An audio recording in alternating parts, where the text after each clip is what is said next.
Graça e paz, irmãos. Boa noite a todos. Dando início a mais uma aula do nosso curso de Maturidade no Espírito. Quero convidar você aí na sua casa, você onde você estiver assistindo essa aula, a estar de pé, colocando sua mão no seu coração. Vamos orar. Vamos pedir ao Senhor o Espírito de revelação, de sabedoria, de pleno conhecimento da vontade dEle. Que Ele venha falar conosco, que Ele venha ministrar nos nossos corações. Pai de amor, nós queremos te pedir nesse momento que o Senhor venha falar com cada um de nós. Ó Deus, que o Senhor venha ministrar aos nossos corações.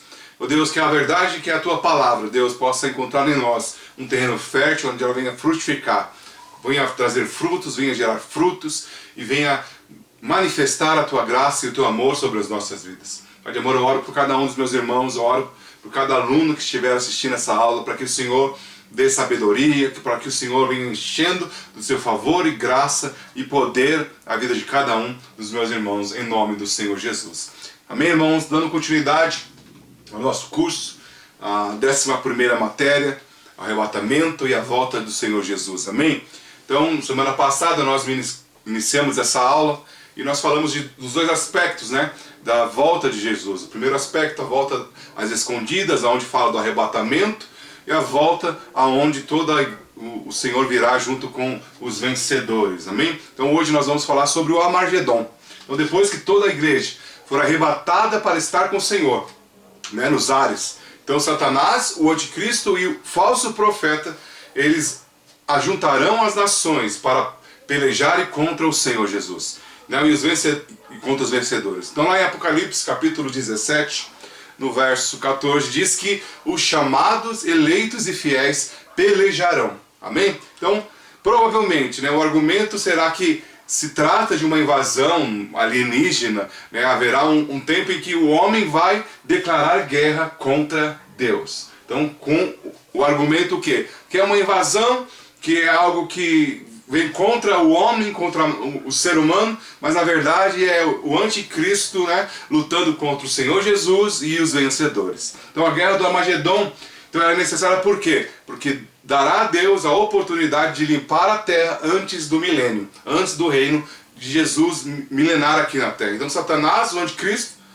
e o falso profeta ainda estarão atuando. Por isso o Senhor virá para vencê-los, para derrotá-los, para tirá-los de fato, né, de cena. Então a volta de Jesus, lá descrita em Apocalipse 19, então ela é tremenda. Então a sua volta será em meio a uma grande batalha. Então qual é essa batalha? A batalha do Armagedon. Então o Senhor virá na sua glória, montado num cavalo branco, e ele vem como um rei conquistador e como um herói. Então na sua primeira vinda, o Senhor não tinha uma espada desembainhada na mão. E também não chegou como um general.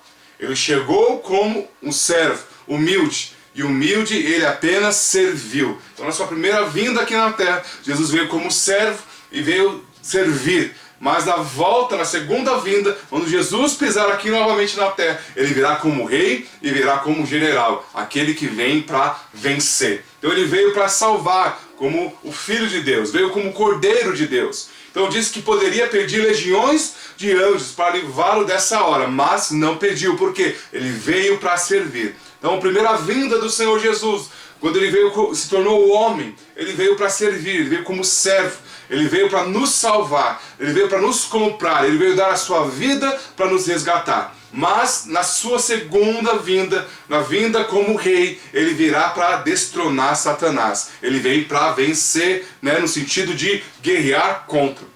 Então, na segunda vez que ele vier, já não será montado, né, num jumento. Ele virá montado num cavalo branco, como generais vencedores. Então, já não será como servo, mas será como rei. O rei dos reis, o senhor dos senhores. E com ele virão os vencedores, também montados em cavalos brancos. Amém? Então, o aspecto que Jesus virá, ele virá montado no cavalo branco. Esse é o primeiro aspecto.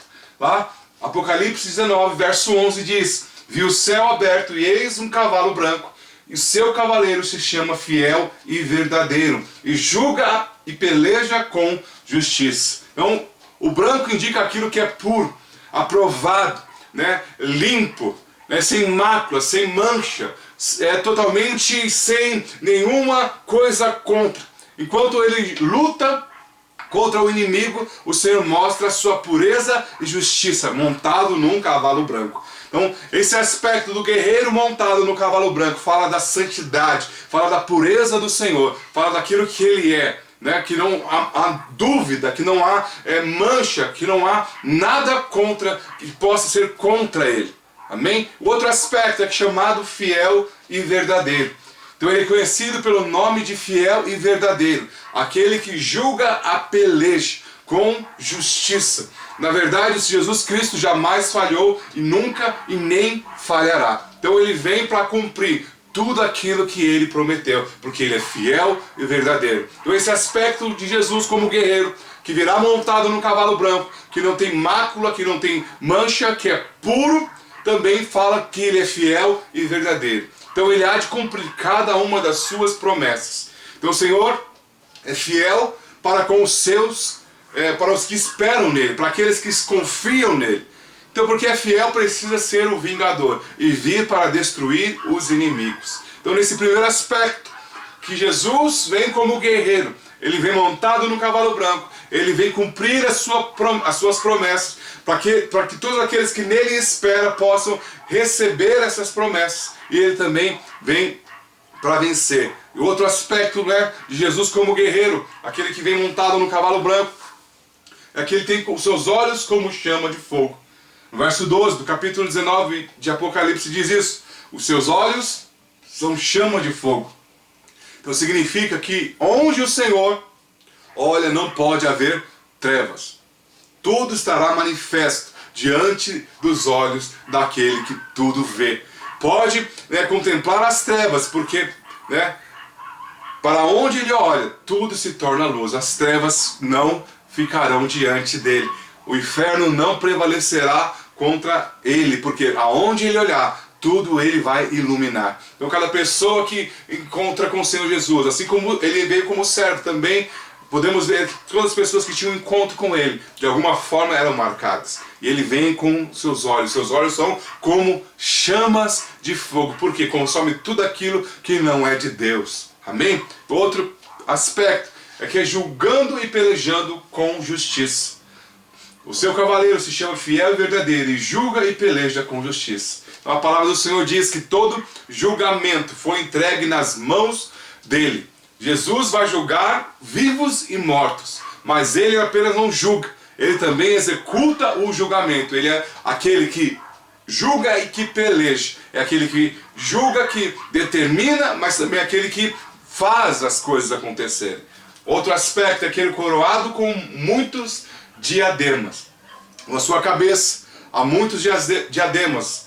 Diademas, né, representam a glória e a vitória, como se fossem diamantes. Cristo foi coroado e glorificado com muitos tipos de glória. Vamos ler, né, texto de Hebreus 2, verso 9 diz isso. E um outro ponto diz que com um nome desconhecido, os seus olhos são chama de fogo, e na sua cabeça há muitos diademas, tem um nome escrito que ninguém conhece, senão ele mesmo. Apocalipse 19, verso 12. Então o que significa ter um nome desconhecido?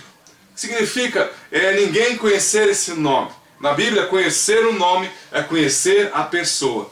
Quando Deus revela o seu próprio nome, ele está se dando a conhecer. Amém? Então as pessoas não conhecem, porque ele ainda não manifestou naquela forma, naquela maneira. E quando ele vem, as pessoas o conhecerão.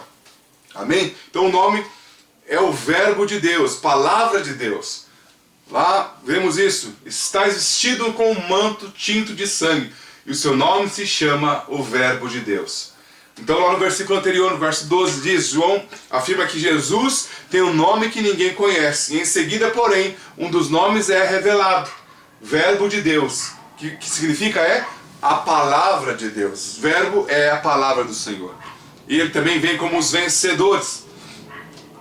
Lá vemos isso no verso 14. Seguiram os exércitos que há no céu, montando cavalos brancos, com vestiduras de linho finíssimo, branco e puro. Então esse linho finíssimo, branco e puro, é uma referência aos vencedores, que são eleitos e fiéis, os eleitos e fiéis mencionados no capítulo 17 verso 14, no capítulo 19, verso 8. Então esses vencedores que vêm junto também tem a mesma, vamos dizer, são parecidos com ele. São aqueles que venceram. Então, quando nós lemos na Bíblia que o alvo de Deus é que nós cheguemos à estatura do varão perfeito, você percebe que nos pareçamos com ele. Então, quando esses vencedores apontam para aqueles que chegaram a esse ponto de se tornar parecidos com o Senhor Jesus. E eles serão arrebatados no primeiro momento, na vinda, às cegas. A igreja, os vencedores serão arrebatados, mas no momento que Jesus se manifestar, pisar novamente nessa terra, lá no Monte das Oliveiras, se manifestar, os vencedores virão com ele, montados em cavalos brancos. Então, de acordo lá com Mateus 24:30, toda a terra verá o sinal da vinda de Jesus. E será o motivo, qual o motivo? Para o anticristo e o falso profeta convocarem as nações para se defenderem de uma invasão alienígena, né? Nós falamos alienígena, mas pode ser que eles usem outro argumento, né? Mas imagina, no céu aparecer um exército vindo contra. É um argumento muito bom para os governantes do mundo se reunirem e tentar, peraí, vamos se defender, igual nos filmes que nós assistimos. Pode parecer loucura, mas é algo parecido que vai acontecer. Então eles marcharão contra a nação de Israel para destruí-la. Amém? O 10º ponto. E da sua boca sai uma espada afiada. Então para ela ferir, né, uma espada afiada sai da boca para ferir as nações. E ele mesmo as regerá com um cetro de ferro. E pessoalmente, né, pisa o lagar do vinho, do furor e da ira de Deus Todo-Poderoso. Então nos Evangelhos Jesus diz: quem me rejeita e não me recebe, as minhas palavras tem quem o julgue. A própria palavra que tenho proferido, essa o julgará no último dia. Está lá em João, verso 12, versículo 48. Então, aqueles que não receberam a própria palavra que eles proferiram, os julgarão no último dia. Então esse será o julgamento do Senhor sobre os rebeldes daqueles dias. Então o Senhor Jesus não terá necessidade de nenhuma arma para combater seus inimigos. Ele não vai precisar de armas, ele não vai precisar da força bruta.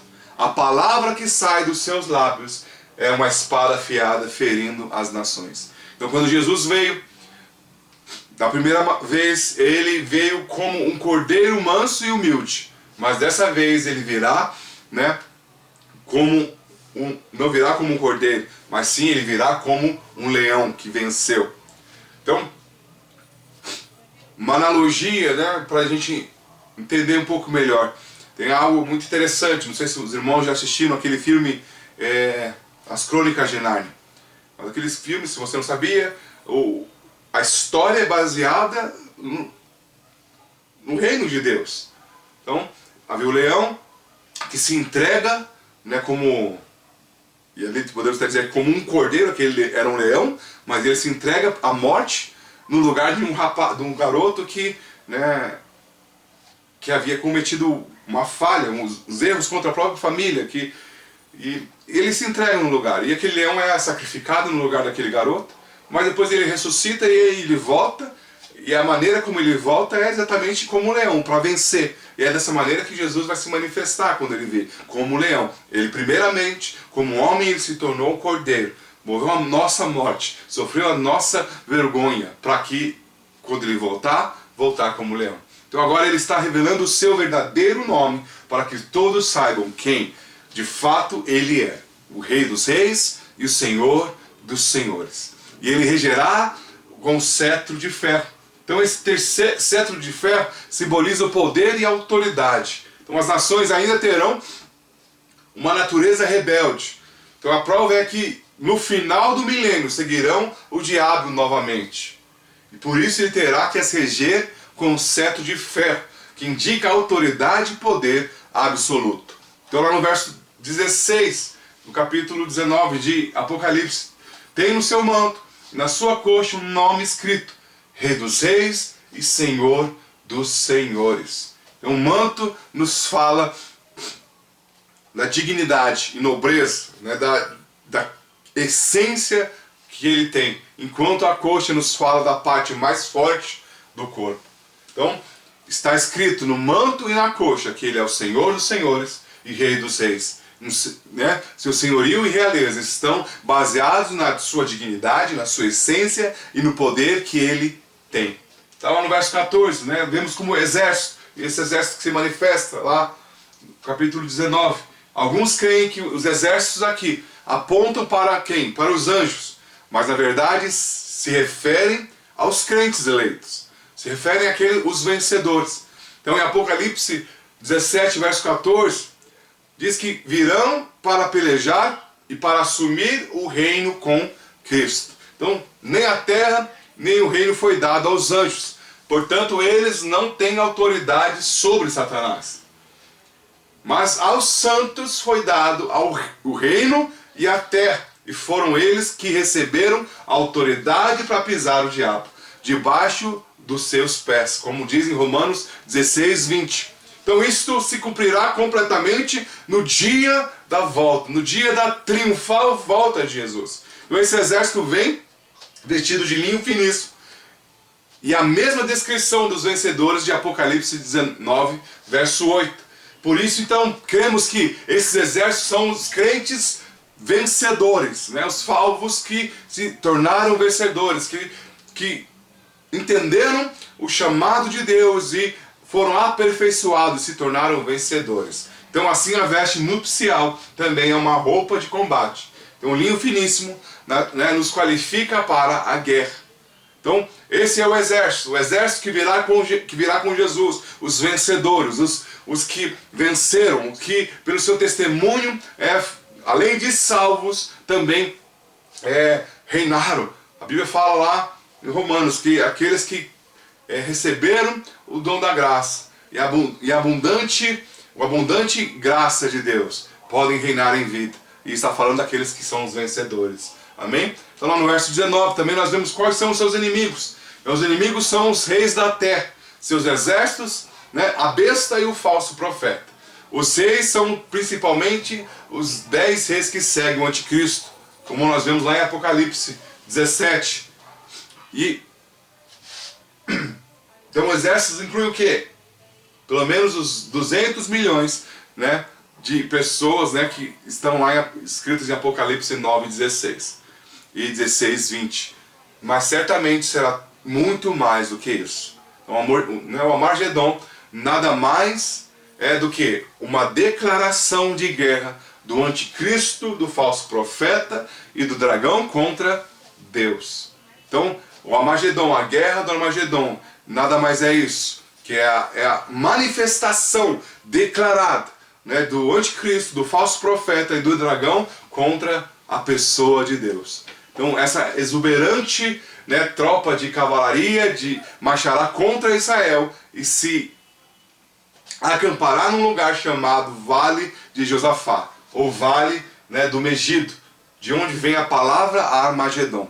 Então nada disso será surpresa, porque já está profetizado lá em Joel 3,14, em Zacarias 3, verso 8 e 9 também está descrito isso. Você pode anotar aí, acompanhar mais para frente na sua Bíblia, e você vai ver que isso tudo já foi profetizado, isso tudo já foi declarado. Então o Senhor está avisando que participará, né, pessoalmente dessa grande batalha do Armagedon. Então ele já marcou dia, local, né, e hora. A hora ninguém sabe aonde vai apresentar. Por quê? Porque na hora não sabe. Porque primeiro é necessário que os crentes, a primeira vinda, a vinda como ladrão, né, que ninguém sabe a hora, ninguém sabe o momento, e virá, né, por isso devemos estar vigiando, por isso precisamos estar atentos, né, para que no dia que ele levar os vencedores, levar a sua noiva, né, aí depois de um tempo, aí sim, dá para saber o momento certo. Por quê? Mas eu não quero estar aqui para contar esses dias.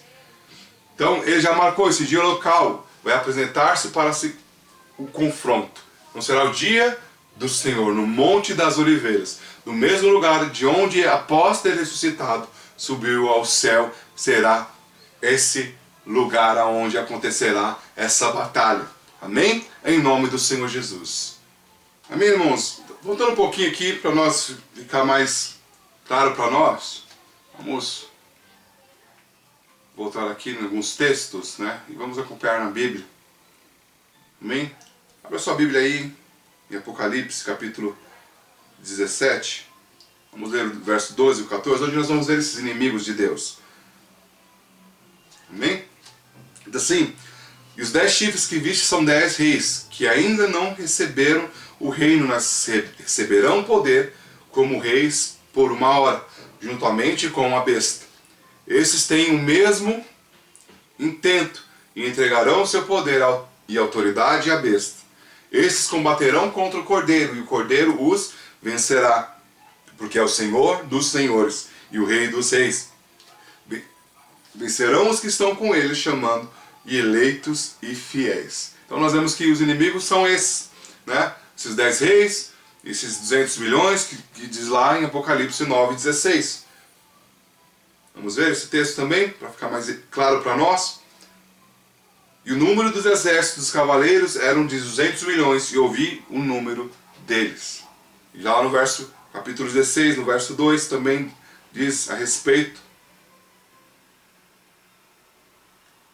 E foi o primeiro e derramou sua taça. Verso 12, desculpa. E o sexto anjo derramou a sua taça sobre a grande rio Eufrates, e sua água secou-se, para que se preparasse o caminho dos reis do Oriente. Então nada mais é, como eu já disse, o Armagedon é a declaração, né, de guerra do anticristo, do falso profeta contra Deus. E agora vamos ver esses textos que já mostram que isso já foi profetizado.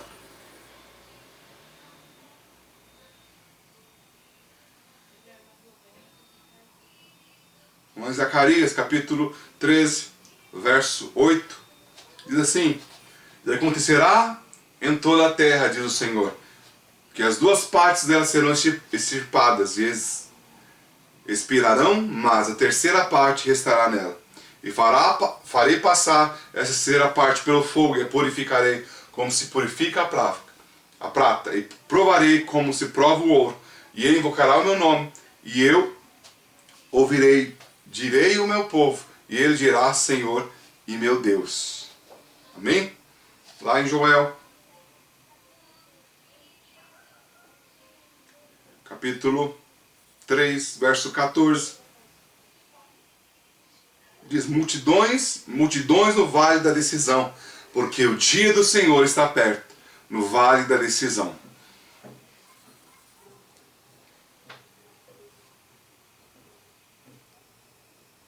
Desculpa. O sol e a lua se engrecerão, e as estrelas retirarão o seu resplendor. E o Senhor bramará de Sião e de Jerusalém, fará ouvir a sua voz, e os céus e a terra tremerão, mas o Senhor será o refúgio do seu povo, e fortaleza dos filhos de Israel. E vós sabereis que eu sou o Senhor, o vosso Deus, que habito em Sião, e o meu santo monte, e Jerusalém será santa. Estranhos não passarão mais por ela. Amém? Então, o Armagedon fala da volta de Jesus, fala de como ele virá e como ele triunfará contra o anticristo, o falso profeta e a besta, o dragão. Amém? Dando continuidade à nossa matéria, agora nós vamos falar quem será o anticristo e quem é o falso profeta. A palavra anticristo, né, ela é um adjetivo, não é definida exatamente uma pessoa, né? Então, como ela foi aplicada a uma série de pessoas na história, então ela é um adjetivo, não fala de exatamente uma pessoa em si, mas claro que terá em um certo momento uma pessoa que simboliza o anticristo. Então, como lá diz em João, né, que terá uma pessoa que representará essa identidade, né, do anticristo. Lá em João, 1 João 2,18 diz: filhinhos, já é a última hora. E como ouvistes que vem o anticristo, também agora muitos anticristos têm surgido. pelo que conhecemos que é a última hora. Então, os que vieram antes era apenas sombra daquele que é o próprio anticristo. Então, ele é o filho da perdição, né, que se manifestará nos últimos dias. Então, ninguém de nenhum modo vos engane, porque isso não acontecerá sem que primeiro venha a apostasia e seja revelado o homem da iniquidade, o filho da perdição, que podemos dizer que é o anticristo. Então, o Apocalipse, né, o denomina de besta. Né? A palavra besta significa um animal, né, feroz, né, indescritível, que não possui similar, que não há outro como ele. Então, certamente ele será um homem, mas não será exatamente como um homem comum, como nós. Né? Então, olhando de uma maneira geral, temos uma visão geral que a palavra de Deus diz que a respeito do anticristo. Então, vemos que vamos ter uma imagem através da palavra. Então, olhando lá a profecia de Daniel, né, na estátua de Nabucodonosor. Então, lá em Daniel, vamos ler esse texto, capítulo 2, no verso 31. Acompanha comigo, aí na sua Bíblia.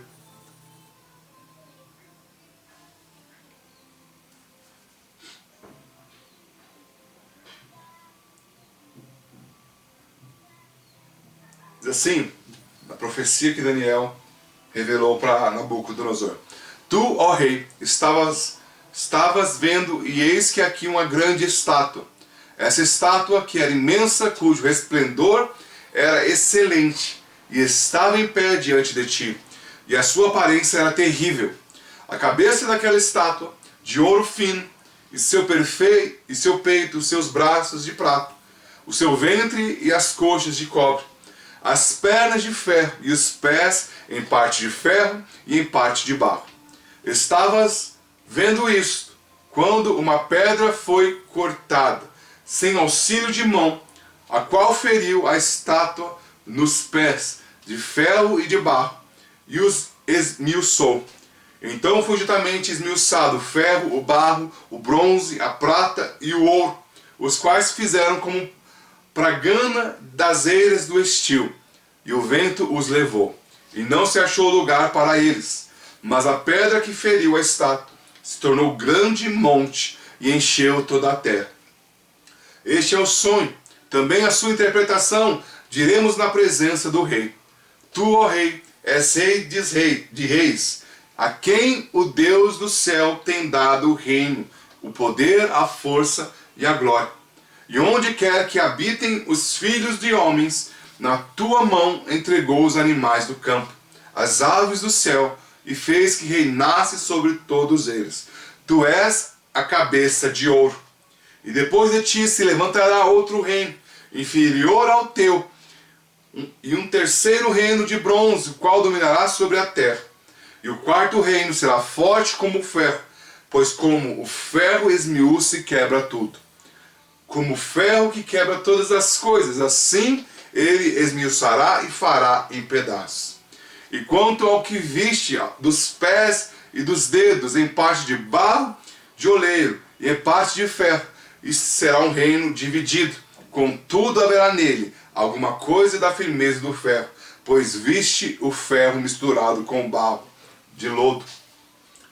E como os dedos dos pés eram parte de ferro e parte de barro, assim, por uma parte o reino será forte, e por outra será frágil.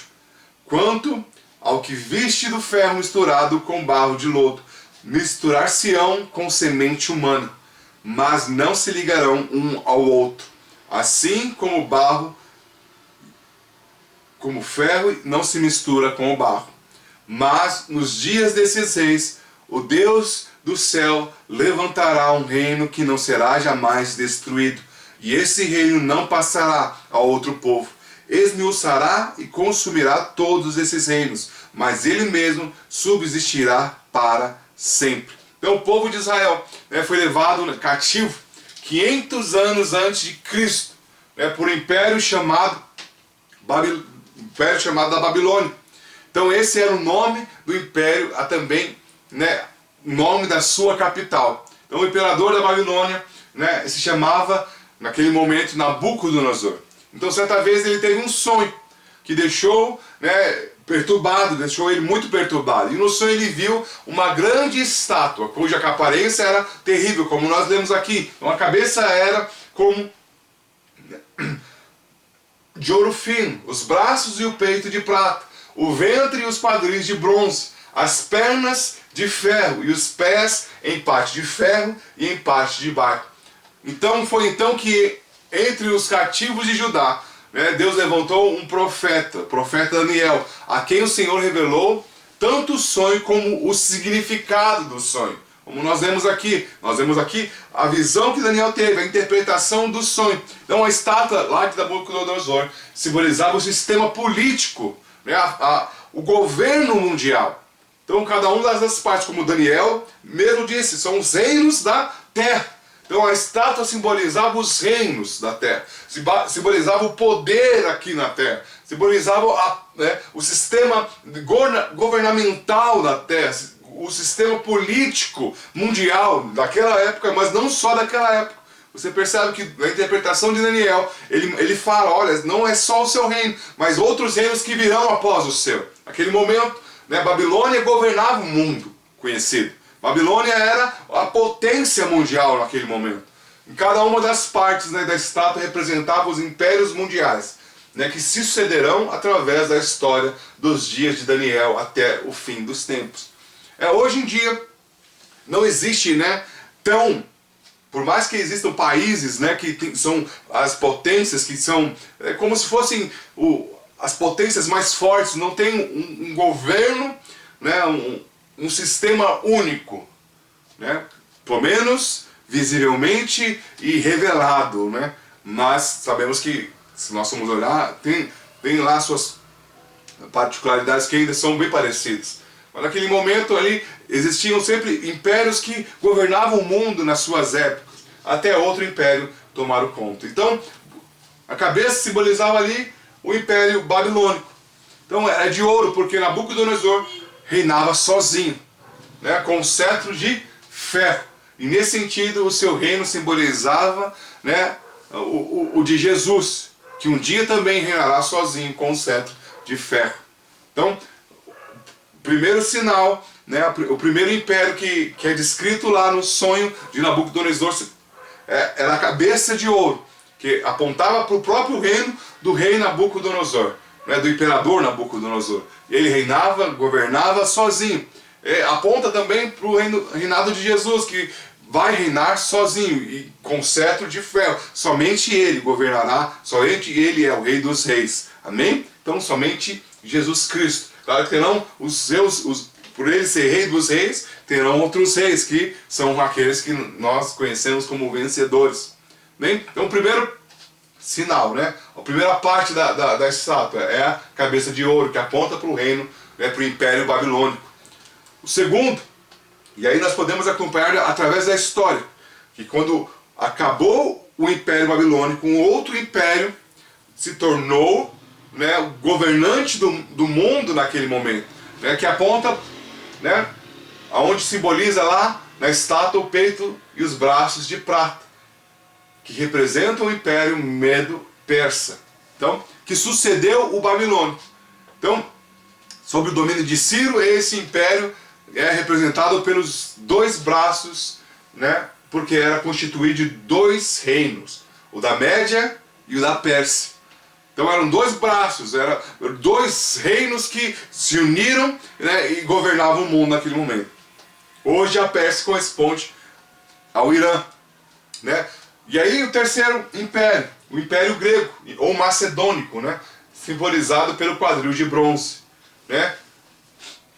Então, à frente desse império, Alexandre o Grande conquistou o mundo naquele momento, todo mundo conhecido daquela época até a Índia. Então, você percebe que a qualidade vai do material que era constituída, a estátua, ela vai perdendo o valor, né? Vai diminuindo a força, cada vez mais espalhado. Né? Você percebe, o ouro é algo exclusivo para poucos, né? O império de prata, né, você vê que é um material um pouco não tão nobre como o ouro, mas ainda é nobre. E aí continuando, descendo pelo corpo da estátua, né, o quadril de bronze. E isso mostra também a questão da força, né, da autoridade, do governo que tinha. Então o ouro é um material frágil, macio, mas muito mais valioso. Então, à medida que os impérios vão passando, o poder perde em qualidade, mas ganha em força. Então eles perdem a nobreza, mas ganham em força, por conta do material ser mais duro. Então, e o quarto império, o Império Romano, simbolizado pelas pernas de ferro. Então é um império tão poderoso que não há quem possa resistir. Então, na verdade, o Império Romano não foi derrotado por nenhum outro, né? Ele simplesmente caiu sozinho. Depois dele não se levantou mais nenhum outro império mundial, né? Então você percebe, desculpa, caiu a energia aqui. Estamos restabelecendo aqui o sinal. Eu acho que eu parou aí falando sobre as partes da estátua. Então a cabeça, vou recapitular um pouquinho aqui, cabeça, né, que aponta para o Império Babilônico, os braços e o peito que aponta para o Império Persa, o quadril que aponta para o Império Macedônico ou Grego, o quarto que as pernas de ferro que apontam para o Império Romano, que dominou e é o mais conhecido, né, porque estabeleceu muitas coisas que a gente conhece até hoje, e aponta que ele não foi destruído, mas caiu sozinho. E depois disso, os pés, que era uma mistura, que é onde você percebe que era muito dividido, né? Então, se for pensar hoje, é como estamos vivendo no tempo deste império, onde tudo é dividido, onde são muitas pessoas que têm poder, né? E não é unido, né? Então, o Império Romano, porém, ressurgirá nos últimos dias. Então, esse Império Romano, né, ressurgido, representa pelos pés metade de barro e metade de ferro. Contudo, não será como foi na antiguidade. Ele será de ferro ainda, porque terá muito poder, mas terá pouca consistência, porque vai estar misturado com o barro. Então essa mistura de barro com ferro representa o quê? A democracia, né? O último Império Romano, né, terá essas duas características, né? A consistência do ferro e a fragilidade do barro. Então será constituído de 10 reis, e nisso reside a sua fragilidade, porque dependerá de alianças, de conchavos, né, políticos para manter-se no poder. Então os pés da estátua apontam para o império do anticristo, né, sobre o qual cairá a grande pedra, que é Jesus, a rocha dos séculos, cujo reino, né, se transformará na grande montanha que encherá toda a terra. Então isso indica que o Senhor voltará nos dias desse império, porque o Senhor é aquela pedra e o seu reino, a montanha que encherá toda a terra. Por isso que nós vemos que os sinais apontam que os tempos se alinham para esses dias, para o momento da volta de Jesus. É claro que ainda não há a manifestação, né, desse império, né, desses 10 reis governando o mundo. Mas você percebe algo que nós estamos vivendo nesses dias por conta dessa pandemia.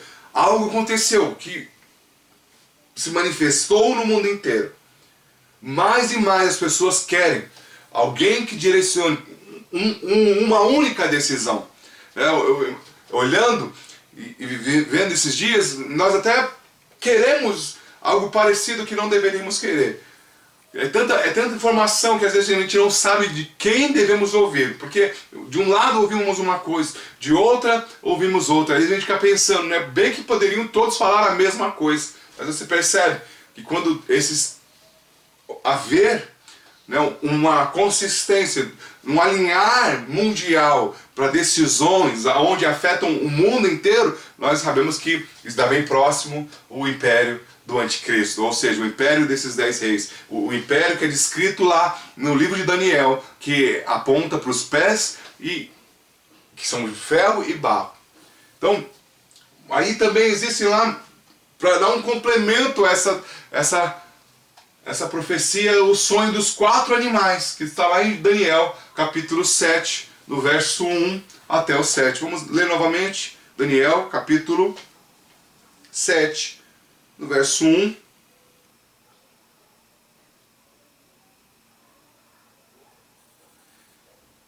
Diz assim: no primeiro ano de Belsazar, rei da Babilônia, teve Daniel um sonho e visões da sua cabeça quando estava na sua cama.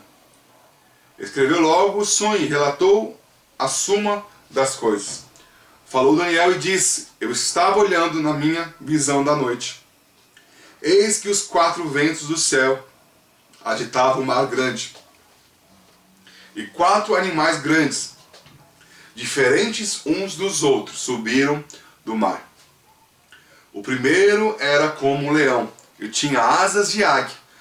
E enquanto eu olhava, foram arrancadas asas, e foi levantado da terra, e posto em pé como um homem, e foi-lhe dado um coração de homem.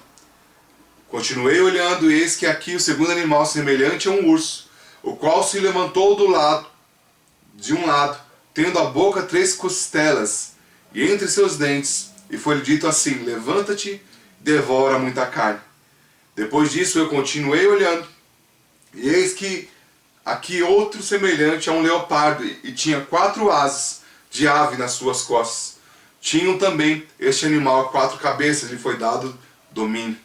E depois disso eu continuei olhando nas visões da noite, eis aqui o 4º animal, terrível e espantoso, e muito forte, o qual tinha dentes grandes de ferro, e ele devorava e fazia em pedaços, e pisava aos pés o que sobejava. Era diferente de todos os animais que apareceram antes dele, e tinha 10 chifres. Então, Apocalipse 13 diz que a besta é semelhante ao leopardo com pés de urso e boca de leão. Então, esses animais estão ali para mostrar que o império do anticristo será a consumação de todos os outros impérios. Cada um desses animais, corresponde à visão de Daniel 7. Então, o primeiro animal, o leão,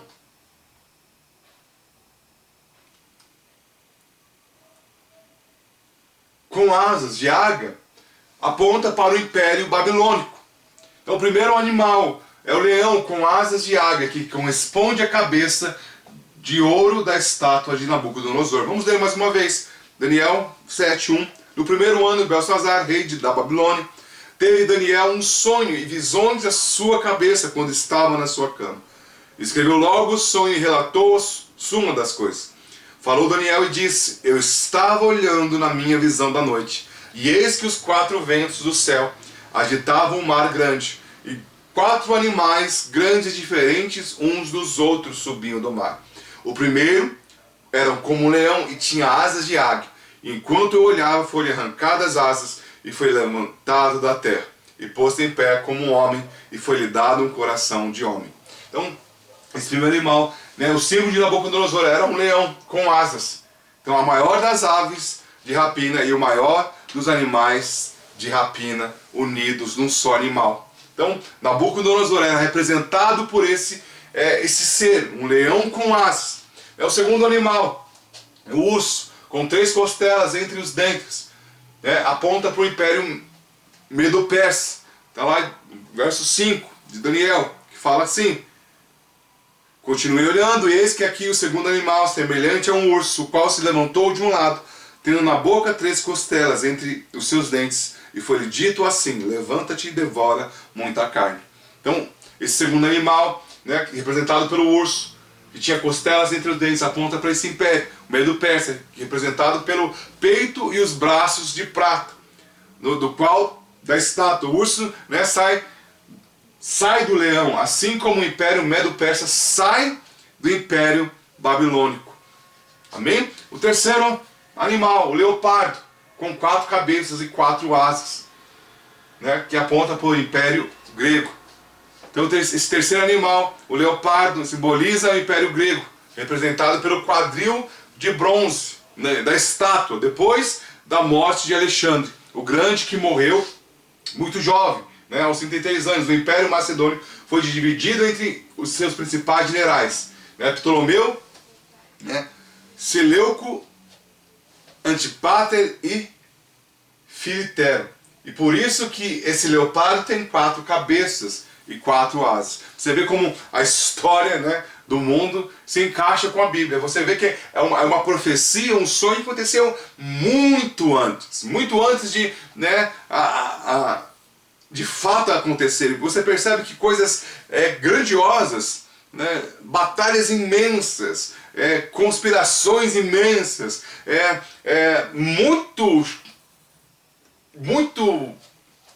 muitas coisas, muita coisa aconteceu para que tudo se alinhasse com a profecia de Daniel.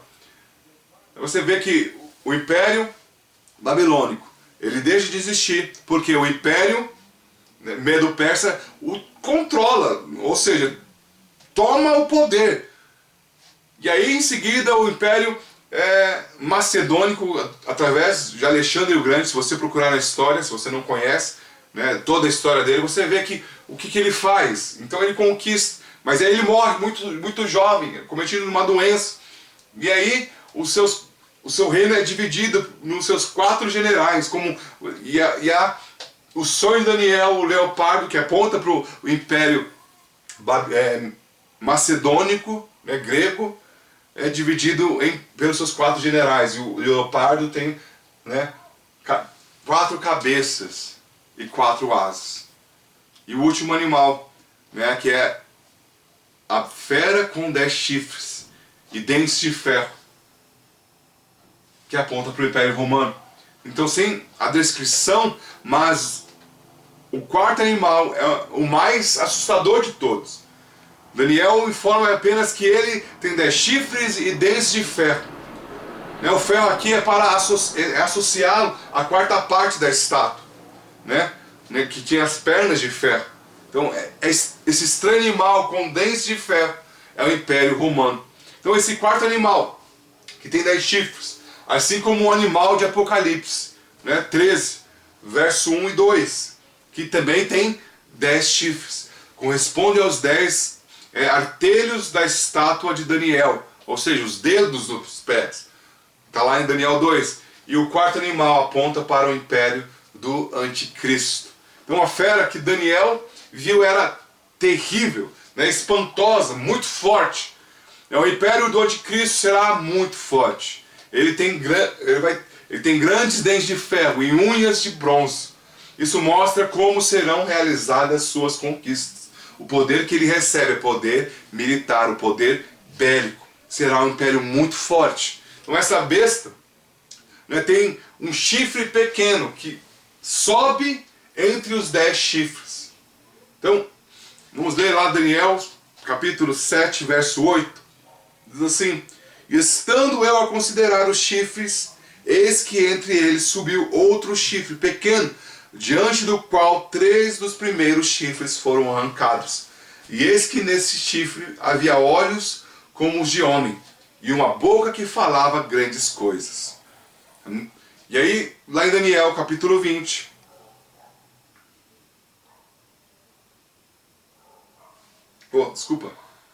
Daniel 7, verso 20.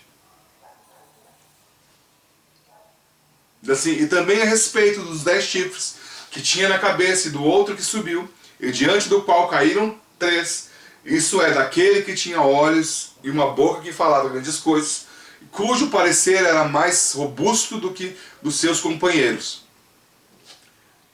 E lá no 24 diz: e quanto aos 10 chifres daquele mesmo reino, se levantarão 10 reis, e depois dele se levantará outro, o qual será diferente dos primeiros, e abaterá os 3, e proferirá palavras contra o Altíssimo, e destruirá os santos do Altíssimo, e cuidará em mudar os tempos e as leis. E eles serão entregues na sua mão por um tempo, e tempos e metade de um tempo. Mas o juízo será estabelecido, e eles tirarão o seu domínio para o destruir e para desfazer até o fim. Então, o anticristo é esse pequeno chifre, qual tem olhos e uma boca que fala com insolência. Então o anticristo, né, pelo menos 5 descrições do anticristo na palavra de Deus. Então a primeira descrição é o que nós vemos aqui, que é o pequeno chifre. Então o anticristo é esse pequeno chifre que se levanta. É o império do anticristo, será uma espécie, né, de extensão do império romano renascido nos últimos dias. Então, o que nós vemos aqui, né, que está escrito lá em Daniel 7, do verso 19 ao 25. Vamos ler mais uma vez para entendermos que ele se apresenta disso.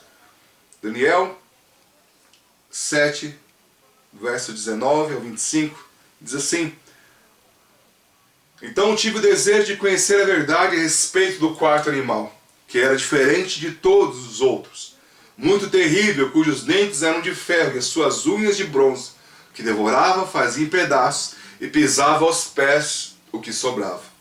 E também a respeito dos 10 chifres que tinha na cabeça, e de um outro que subiu, diante do qual caíram 3, isto é, daquele que tinha olhos, e uma boca que falava grandes coisas, e cujo parecer era mais robusto do que seus companheiros. Eu olhava, e eis que esse chifre fazia guerra contra os santos, e prevaleceu contra eles. Até que veio o ancião de dias, e fez justiça aos santos do Altíssimo. E chegou o tempo em que os santos possuíram o reino.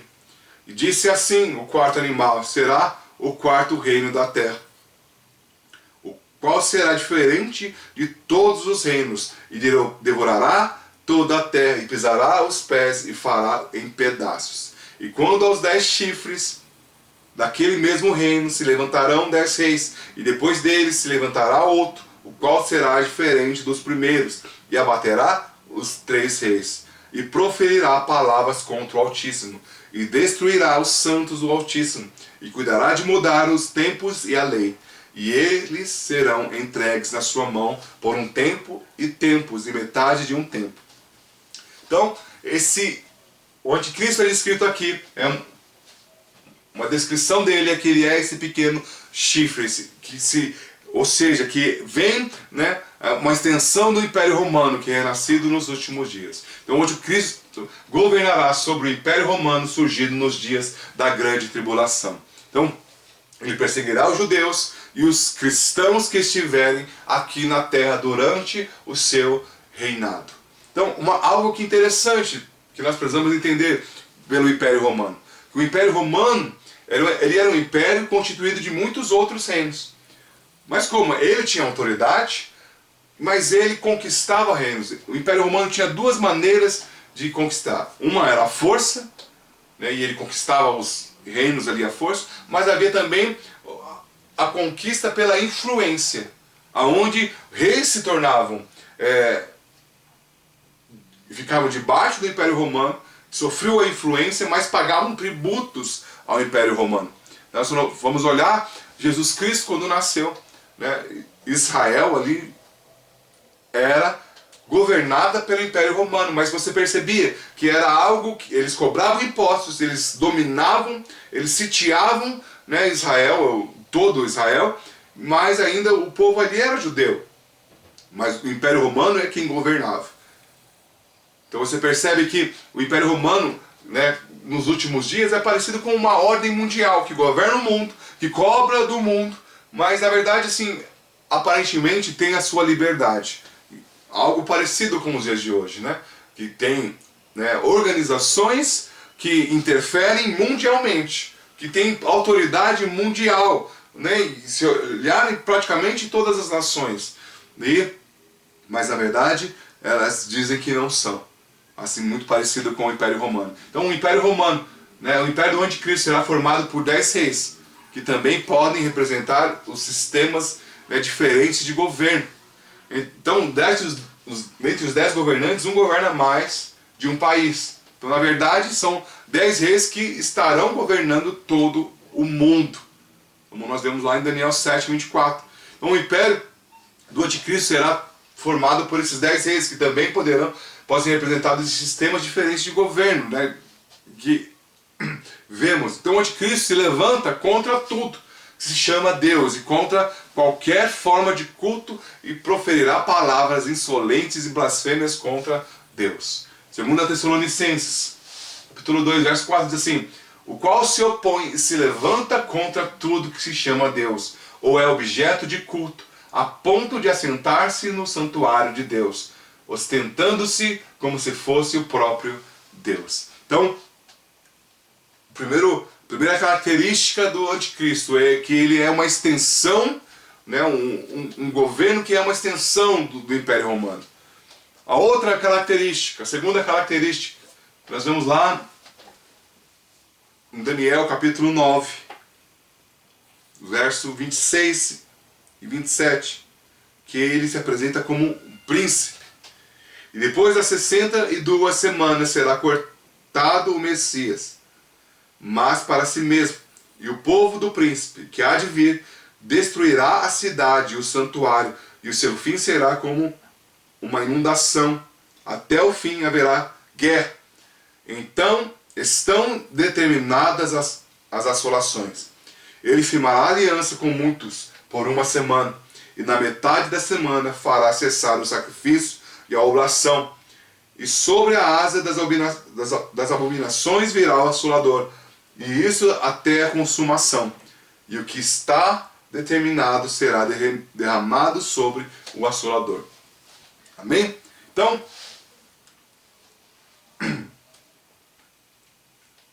a outra característica, o assolador. Então, historicamente, os fatos, né, mencionados de Daniel 11 já se cumpriram na vida de um certo imperador grego chamado Antíoco Epifânio. Amém? Então, todavia, sabemos que ele era apenas um tipo do anticristo que se manifestará no futuro. Então, o abominável, isso assim, da desolação, né, mencionado por Jesus lá em Mateus 24, já teve um primeiro cumprimento, né, com ele, que sacrificou um porco no Santo dos Santos, no ano 1068 a.C. Daniel 11 diz isso. Jesus, porém, disse que isso acontecerá novamente, e quando acontecer, marcará o início da grande tribulação. Lá em Mateus 24, 15. Vamos ler esse texto?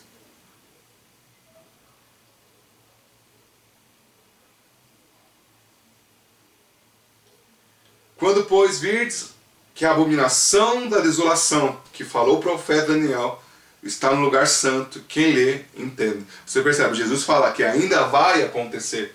Por mais que algo parecido já aconteceu, que esse imperador, né, macedônico, que nós falamos aqui, já tenha feito algo, né, ele aponta para um tipo de anticristo, mas ainda é aquele que blasfemará diante do santuário. Então, outro aspecto, a besta vinda do mar. Está lá em Apocalipse 13, no verso 1 ao 10. Diz assim: vi emergir do mar uma besta, um animal feroz, que tinha 10 chifres e 7 cabeças. Então, na mesma descrição do animal escrito lá em Daniel. E sobre os chifres 10 diademas, e sobre as cabeças nomes de blasfêmia. A besta que vi era semelhante a leopardo, império macedônico, com pés como de urso, império medo-persa, e a boca como de leão, né, do império babilônico. E deu-lhe o dragão, Satanás, o seu poder, o seu trono e grande autoridade. Então essa besta, né, contém todos, né, os elementos dos impérios mundiais, né, da história, que vieram antes, né, mostrando que é uma continuação, né, da revelação de Daniel, mostrando que é algo contínuo. Então ela emerge do mar. Né? E que mar é esse? De acordo com Apocalipse 17:15, as águas do mar são povos, multidões, nações e língua. Portanto, o anticristo não procede de Israel. Então os 10 chifres, né, correspondem aos 10 dedos da estátua, lá de Daniel 2:33, os quais também são 10 reis e os 7 montes. Amém? Então, os 7 montes, né, o sistema mundial que governa o mundo, que interfere no mundo. Então o anticristo será ferido mortalmente, mas ressuscitará. E será um fato tão espantoso, maravilhoso, extraordinário, que não haverá dúvida sobre o poder do anticristo. Então ele será adorado por todas as nações, né, por todos os moradores da terra. Vamos ler lá Apocalipse capítulo 13, verso 3 e 4, que fala sobre esse acontecimento. Diz assim: e vi uma das suas cabeças como ferida de morte, e sua chaga mortal foi curada. E toda a terra se maravilhou após a besta. E adoraram o dragão que deu à besta o seu poder. E adoraram a besta, dizendo: quem é semelhante à besta? E quem poderá batalhar contra ela? E lá no verso 8, diz assim: e adoraram-na todos que habitam sobre a terra, esses cujos nomes não estão escritos no livro do Cordeiro, que foi morto desde a fundação do mundo. E o último aspecto do anticristo é o homem da iniquidade. Então o apóstolo Paulo chama o anticristo de homem da iniquidade, lá em 2 Tessalonicenses, capítulo 2, verso 3. O filho da perdição, ou da destruição. O apóstolo diz claramente que ele se levantará contra toda forma de culto, né? E chegará o tempo em que as pessoas terão aversão a qualquer tipo de religião. Então o mistério, né, da iniquidade, né, já opera e há muitos anticristos agindo na terra, mas ainda não chegou aquele que de fato há de vir. Então o anticristo proverá sinais, ele fará maravilhas, com objetivos de mostrar que o homem não precisa de Deus, né? E por não acolherem o amor, né, segundo a Tessalonicenses, né, diz assim: da verdade, para serem salvos é que Deus lhes manda a operação do erro para darem crédito à mentira, a fim de serem julgados todos quantos não deram crédito à verdade, antes, pelo contrário, deleitaram com a injustiça. Nem tem lá o falso profeta, que está lá em Apocalipse 13, 11 a 18. Então,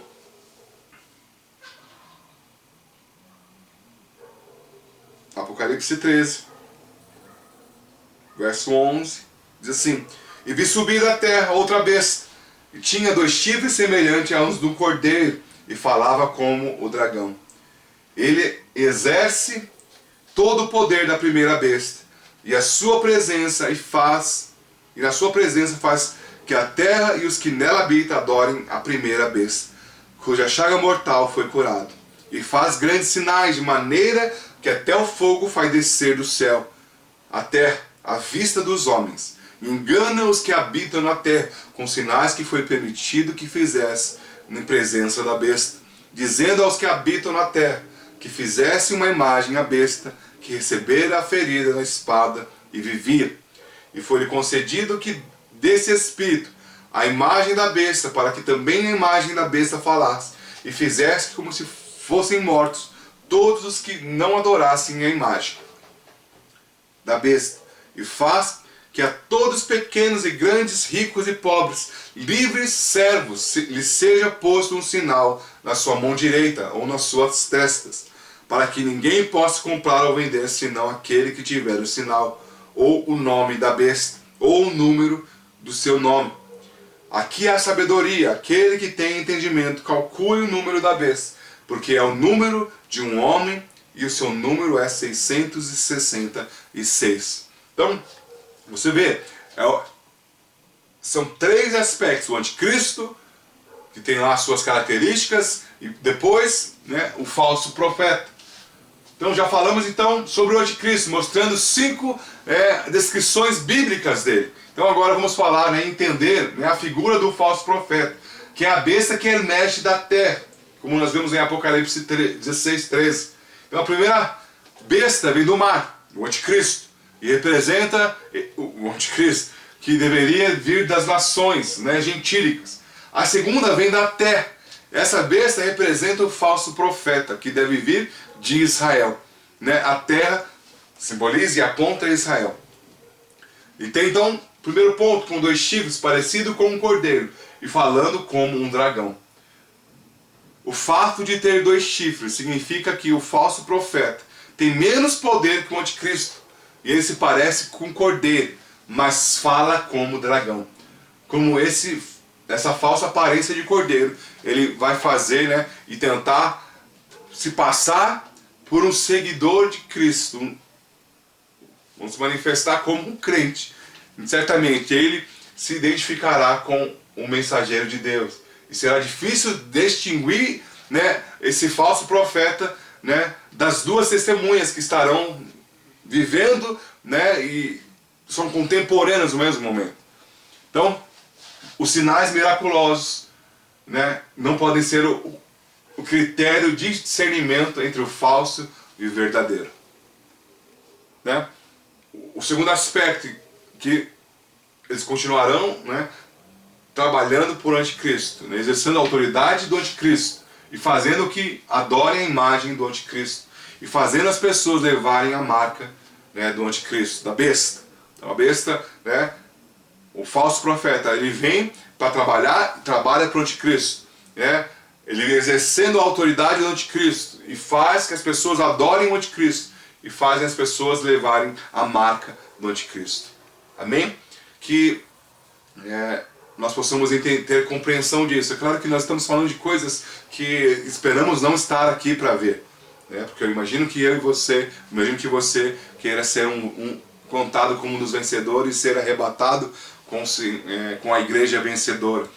Mas é importante nós conhecermos isso, para identificarmos os tempos, para discernirmos que os tempos que são próximos, né, de tudo isso acontecer, né, de um alinhar divino para essas coisas acontecerem, mas que nós possamos estar vigilantes e atentos, buscando o Senhor em tempo e fora de tempo, para que possamos ser encontrados como aquelas virgens prudentes e ser arrebatados com o Senhor Jesus. Que Deus abençoe sua vida, que você seja cheio da vida de Deus, do poder de Deus e da unção do Espírito Santo. Em nome do Senhor Jesus. Amém?